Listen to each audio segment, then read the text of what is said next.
Mesdames et messieurs, bonsoir et bienvenue à ce nouveau numéro de votre émission Au cœur de l'environnement. Nous parlons aujourd'hui de l'inondation et surtout des actions à mener afin de réduire considérablement le phénomène. Et pour ce faire, j'ai deux invités avec moi sur ce plateau, Césaire Kodjo Sonou. Il est spécialiste en gestion des crises et catastrophes liées au climat. C'est bien cela?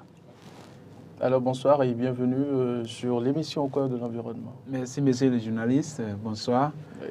Ça fait plaisir de vous recevoir dans nos locaux. Ah oui, ça fait plaisir vraiment. D'accord. Et puis à ma droite, j'ai une dame, Lucinda Gossou, elle s'appelle, elle est environnementaliste. Madame Lucinda, bonsoir. Bonsoir, monsieur. Bienvenue à Eden TV. Merci beaucoup. C'est votre première fois ici? Oui, c'est ma première fois.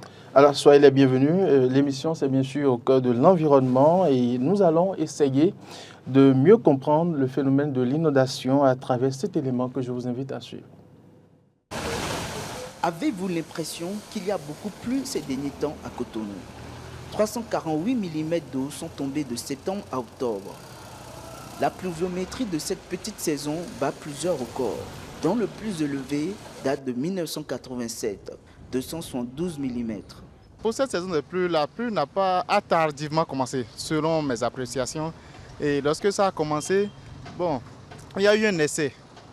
Et en termes de quantité de pluie recueillie, ce mois-ci, je prends le mois d'octobre, nous avons 348,2 mm. Et ces 348 mm ont été recueillis en 22 jours. Mais l'année dernière, nous avons pu recueillir, pour le mois d'octobre, 169,1 mm pour 12 jours de pluie. Et en faisant une comparaison avec l'année 2010, qui a été l'année déclarée catastrophique au niveau du Bénin, nous pouvons dire que nous avons eu 198,7 mm de pluie. Il se pourrait que la situation se calme à partir de la semaine du 5 au 11, la situation commence à totalement s'améliorer. Le caractère des précipitations dépend de la formation des nuages qui sont à l'origine de la pluie. Nous avons plusieurs sortes de pluie qui proviennent de différentes sortes de nuages. Les nuages que vous voyez, ils sont répartis sur trois couches. Il y a les nuages bas, les nuages moyens et les nuages supérieurs. Et il y a des nuages qui donnent la pluie. Ce n'est pas toutes sortes de nuages qui donnent la pluie. Il y a ceux qui donnent la pluie, il y a ceux qui ne donnent pas la pluie. Il y a même les nuages de beau temps, quand tu l'as, tu sais que c'est le beau temps, il n'y a rien. Au niveau de l'équateur, dans nos zones, c'est les pluies orageuses, c'est-à-dire il y a des formations, des nuages, de gros nuages noirs que vous voyez. Souvent là, c'est des nuages d'orage, souvent vous voyez l'éclair, tout ça là. Ce sont ces nuages qui donnent beaucoup plus la pluie chez nous, surtout les plus intenses. Mais en dehors de ces nuages, il y a des nuages bas, des nuages stratiformes qui sont épais, qui sont étalés, qui ne sont pas si forts, mais ils donnent de petites pluies, mais sur une longue période. À l'instar de nombreuses villes africaines, une bonne planification urbaine pourrait résoudre la problématique actuelle des inondations et ensuite s'adapter aux potentielles modifications des précipitations extrêmes à venir. Alors, retour sur ce plateau, Madame Lucinda Gossou, une fois encore, bienvenue. Merci. Alors, vous venez de suivre l'élément. Qu'est-ce que vous pensez de ce reportage? Je pense que c'est un bon reportage qui a été fait parce que ça montre réellement ce qui se passe ce qu'on doit faire pour pouvoir limiter l'inondation. Alors, parlons justement de l'inondation. Qu'est-ce qu'on peut comprendre, l'inondation? Bon, on peut dire que l'inondation est une submersion rapide ou lente de l'eau d'une zone habituellement hors de l'eau. Ok, d'accord. Une zone, d'habitude, il y a une condition, c'est que cette zone, il n'y a pas d'eau. Mais subitement, on remarque qu'il y a une grande quantité d'eau. D'accord. Alors, et M. Césaire Kodjo, oui, monsieur le vous journaliste. avez également suivi le reportage comme Lucinda Gossou. Oui. Alors, vos impressions? Oui, je pense que c'est ce que nous vivons et ça dénote de ce pourquoi nous sommes là. Les inondations sont des risques les plus dangereux pour nous au Bénin. Il fait partie de la catégorie des risques hydroclimatiques. D'accord. Et donc, c'est un beau reportage et ça va permettre de comprendre le sujet et c'est pourquoi nous sommes là. D'accord. Alors, toujours, la question s'adresse à vous. Quelle est la politique de gestion des risques d'inondation au Bénin? Merci beaucoup, monsieur le journaliste. Au Bénin, il existe plusieurs stratégies de réduction des risques d'inondation. Et d'abord, comprendre par risque d'inondation. Nous n'allons pas tous les lister ici. Hein. Non, pas les lister, mais juste faire comprendre quand même qu'il y a des efforts qui se font dans la gestion, la stratégie mise en place par le gouvernement. Et il y a des politiques qui sont mises en place, notamment cette plateforme nationale qui coordonne toute la gestion des risques d'inondation à travers l'ANPC, qui est le secrétariat permanent de cette plateforme-là. Et il y a un suivi et il y a des actions qui se développent là pour limiter les dégâts. D'accord. Voilà. D'accord. Pour limiter les dégâts, Madame Lucinda, je vous repose la même question. Quelle est cette politique-là de gestion de ce phénomène au Bénin? Comme il a déjà dit, nous avons l'ANPC qui œuvre dans la lutte. L'ANPC, c'est, entendez? L'ANPC voudrait dire... Ah oui, l'Agence nationale de la protection civile, excusez. Donc l'ANPC qui œuvre pour la réduction de l'inondation. Et il travaille aussi avec la DGO, la Direction générale de l'eau. De l'eau. Oui, et il y a aussi le ministère de l'Environnement, qui intervient. D'accord. Alors, mais pourquoi, malgré tout ça, nous continuons de voir la présence d'eau un peu partout dans nos contrées, l'inondation qui bat son plein, surtout en cette saison pluvieuse? Oui, merci beaucoup, messieurs les journalistes.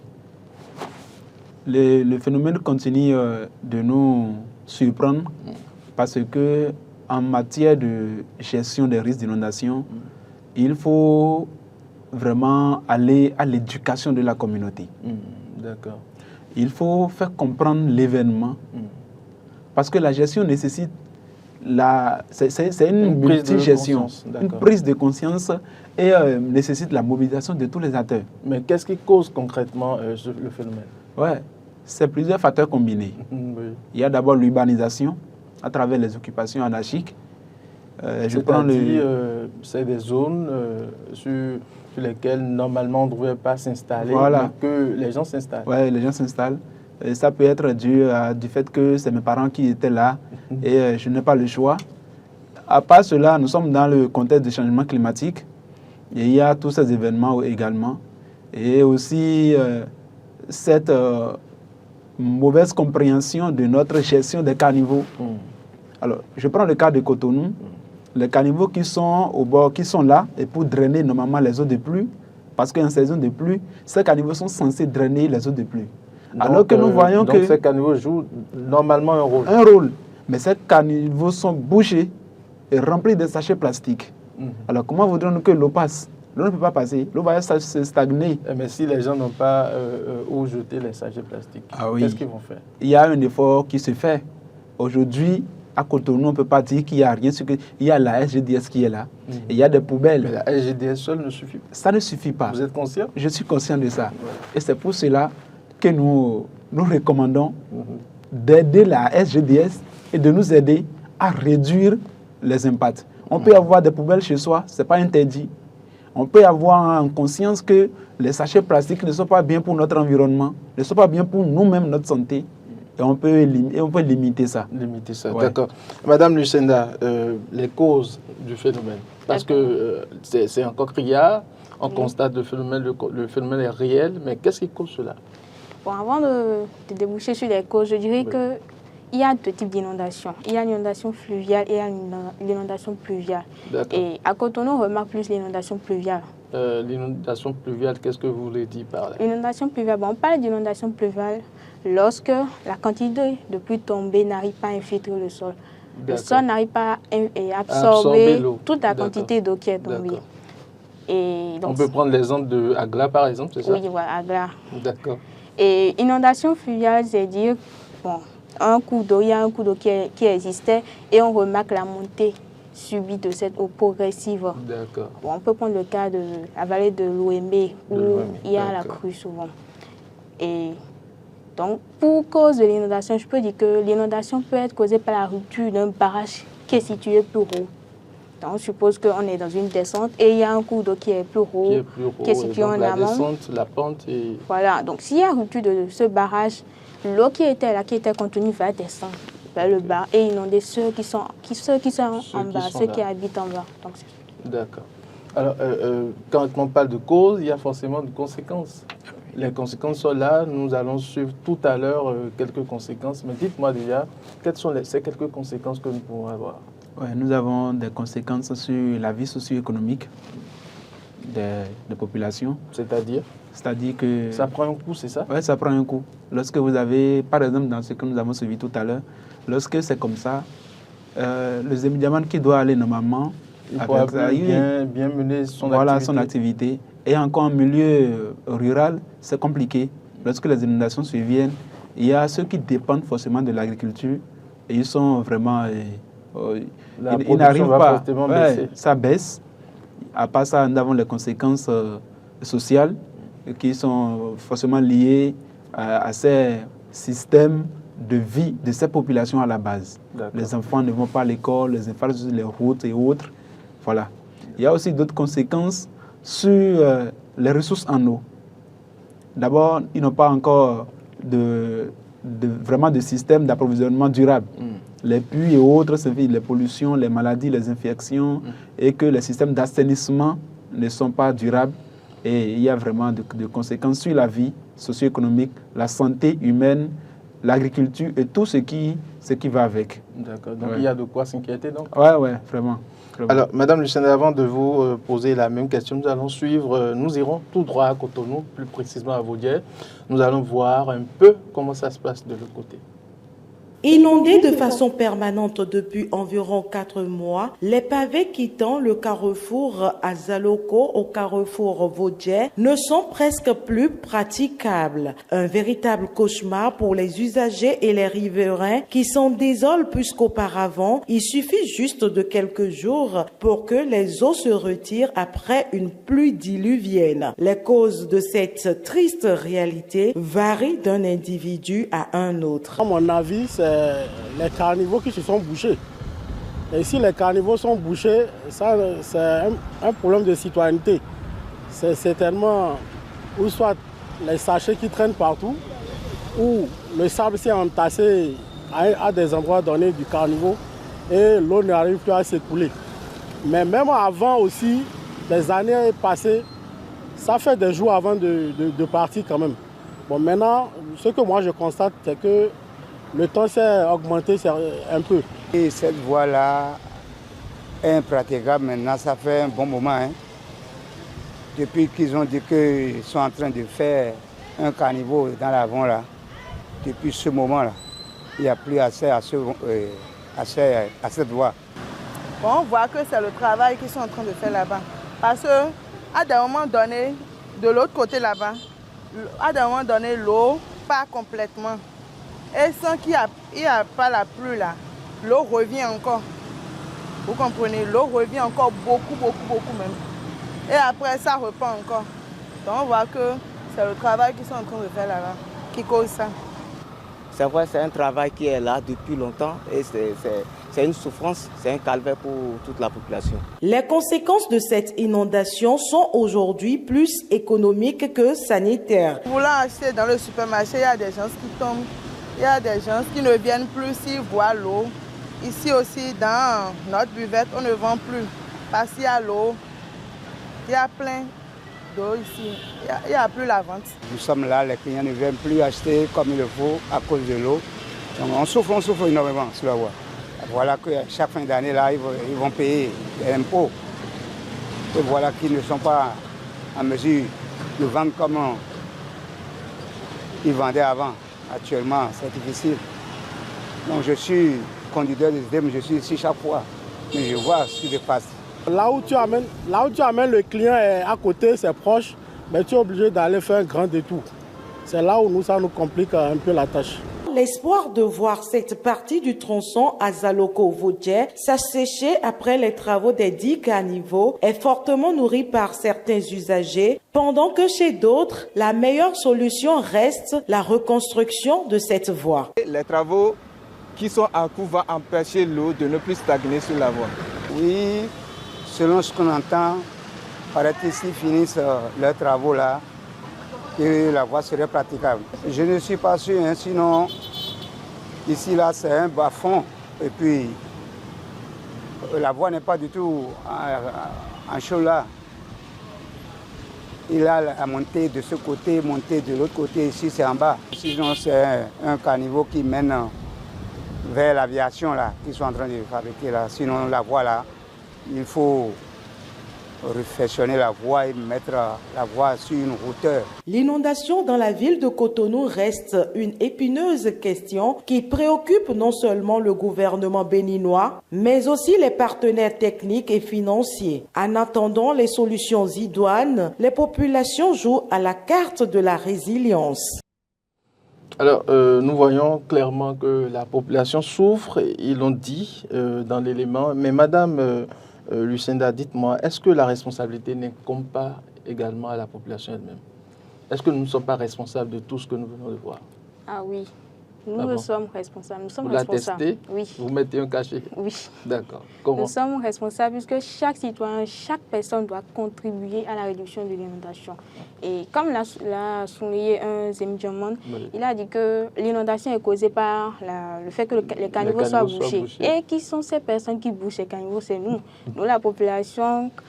Au lieu de jeter, comment est-ce que nous bouchons ces caniveaux? Ah oui, une personne, les vendeuses par exemple qui sont au bord de la voie, quand elles finissent de préparer, elles viennent jeter les eaux, les eaux usées dedans, les sachets. Une personne qui finit de manger le pain, il jette ça là, il voit que voilà, le caniveau est ouvert, je peux jeter ça dedans. Quand vous finissez de manger votre pain, vous faites comment? Non, quand moi je finis de manger mon pain, je le mets dans une poubelle. Ah bon? Oui. Vous avez des preuves? Oui. Et quand il n'y a pas de poubelle proche, le mieux c'est de mettre ce sachet-là dans son sac.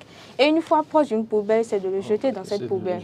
Là, ça va éviter beaucoup, au maximum les problèmes. Oui, au maximum les problèmes. Alors, mais quelles sont les autres conséquences du phénomène de l'inondation? Ok, donc voilà. Comme autre conséquence, dans le domaine de la santé, nous pouvons parler de la propagation des maladies. Parce que là, il y a cette eau qui stagne là, et il y aura le développement des moustiques. Avec le temps, la population environnante va souffrir du paludisme. Il y aura aussi des cas de diarrhée, du choléra, infection des vers parasitaires. Donc, il y a cet aspect aussi. D'accord.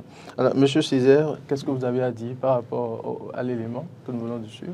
Oui, l'élément me permet de dire que la population à la base... Vous connaissez très bien le milieu? Oui, je connais très bien ce milieu. Je connais très bien ce milieu. Ce n'est pas facile. Et c'est un milieu aussi, on remarque vraiment ce que ma collègue vient de décrire. Les sachets un peu partout, les déchets, malgré les efforts qui se font. Il va falloir que les populations, ceux qui vivent dans ces milieux, prennent conscience et sachent que si le risque doit réduire, c'est encore dans leurs mains. Ouais, nous dépendons. Ce n'est pas forcément le gouvernement ni la politique, non. C'est nous-mêmes. Comme vous l'aviez dit, nous sommes aussi à la base. D'accord. Alors, Madame Lucinda, quelles sont les actions pour une gestion intégrée des risques d'inondation? Quelles sont les différentes actions que nous pouvons quand même mener pour réduire le phénomène? D'accord. Pour réduire le phénomène, je pense que d'abord, nous devons nous attaquer aux causes. Qu'est-ce qui a causé l'inondation? Et donc, pour réduire ce phénomène, nous devons d'abord changer de mentalité, de conscience, savoir que prochainement, il ne faudrait pas aller jeter ces ordures-là. Donc, disons, sensibiliser... Il faut alors jeter les ordures? Dans des poubelles. D'accord. Et si les poubelles ne sont pas disponibles, qu'est-ce qu'il faut faire? Parce qu'il arrive quand même que ces poubelles ne soient pas disponibles. Ok. Si les poubelles ne sont pas disponibles, le mieux c'est de trouver un sac. Il y a ces sacs qu'on fait. On peut jeter ça dans les brousses? Non, il ne faut pas le faire parce que là, ça va créer un autre problème, une pollution de l'environnement. D'accord. On ne sait jamais. Demain, quand il y aura encore inondation, ces ordures-là vont baigner dans l'eau et après créer d'autres maladies. Donc le mieux, c'est de jeter toujours les ordures dans les poubelles. D'accord. Et quand on n'a pas de poubelle ou qu'on trouve un endroit où tout le monde vient jeter les ordures, c'est d'interdire à ces personnes-là que non, ça ne se fait ça pas. Ne se fait pas. D'accord. Donc, comme autre solution, c'est de sensibiliser les populations sur les risques que l'on court. C'est-à-dire, quand l'inondation arrive, il faut éviter de rester dans tel endroit, ou de prendre cette disposition pour éviter de subir l'inondation de plein fouet. Mais pensez-vous qu'auparavant, il n'y avait pas eu de sensibilisation? Oui, il y a toujours des sensibilisations et les sensibilisations continuent d'être faites. Donc il faut les amplifier, c'est ça? Oui, il faut les amplifier et insister sur le fait que le respect des lois, des normes, le respect strict des normes, des lois est important. Il faut forcément respecter ces lois-là. Sinon, force doit rester à la loi, n'est-ce pas? Oui. Alors, M. Césaire, quelles sont les actions je vous pose la même question pour une gestion intégrée de ces cas d'inondation? Oui, je vais commencer par la dernière solution que ma collègue vient d'énumérer. Oui. Elle a parlé de la sensibilisation. Moi, je vais plutôt parler de l'éducation à la base des communautés. L'éducation pour dire que déjà chacun doit avoir conscience que c'est mauvais. Mais est-ce que dans la pratique c'est possible? Parce que là, vous êtes dans la théorie. Mais est-ce que dans la pratique, dans la phase pratique, est-ce que c'est possible? C'est bien possible. Il y a quelques jours, j'étais dans une mission, dans une zone à haut risque d'inondation. Et un vieux père me disait, mais mon fils, nous n'avons pas les informations. Et personne ne nous dit pas ça, mais lorsque nous nous retrouvons dedans, c'est là que nous trouvons des gens, des gens viennent avec des caméras, des grosses appareils. J'ai dit oui, nous avons besoin des gens qui vont nous dire ce qu'il faut faire, ce qu'il ne faut pas faire. Nous avons notre culture, mais dites-nous ce qu'il ne faut pas faire. Nous allons essayer de nous conformer. Il me disait ça. Donc, en réalité, il faut une éducation. Après cela, il faut renforcer la synergie entre les acteurs, les institutions qui travaillent, et faciliter la collaboration entre les jeunes, les communautés elles-mêmes et ces organisations qui militent pour la cause de l'environnement. C'est très important. Je vais dire aussi qu'il faut investir dans la recherche et dans la prévention. Parce que la recherche va nous permettre de dire qu'à l'horizon 2030, à l'horizon 2050, l'événement serait à tel niveau. À tel niveau. Donc il faut anticiper. Il faut anticiper. Et comment anticiper? Avec la communauté, avec chaque réalité de chaque zone. La recherche va nous permettre de... Donc, tant que nous n'investissons pas dans la recherche, dans la prévention, nous allons toujours subir. Et la gestion va nous coûter beaucoup plus que la prévention. D'accord. Alors, Madame Lucinda, le Bénin ne risque-t-il pas des catastrophes hydroclimatiques comme le cas au Congo, par exemple, ou au Maroc, selon vous?